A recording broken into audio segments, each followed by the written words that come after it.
அவங்க என்ன வேணா பேசட்டும், அதை பத்தி எனக்கு கவலை இல்லை.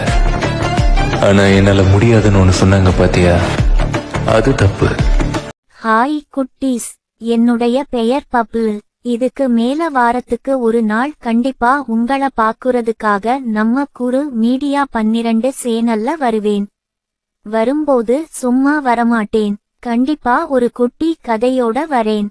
வாங்க வீடியோக்குள்ள போலாம். ஒரு கிராமத்துல ஒரு அழகான குடும்பம் வாழ்ந்துகிட்டு இருந்தாங்க. அந்த வீட்டுல ஒரு குட்டி பையன் இருந்தான். அவன் எப்பவும் சுறுசுறுப்பு இல்லாம இருந்தான்.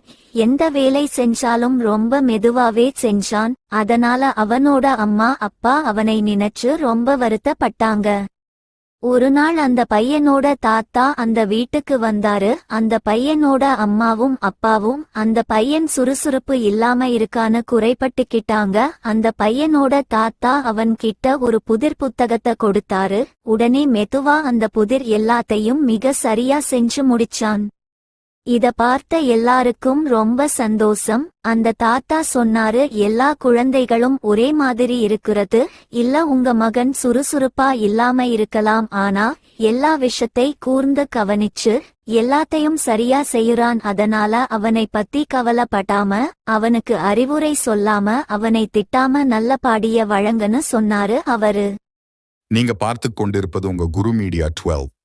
இந்த வீடியோ உங்களுக்கு பிடித்திருந்தால் லைக் பண்ணுங்க, ஷேர் பண்ணுங்க, சப்ஸ்கிரைப் பண்ணுங்க.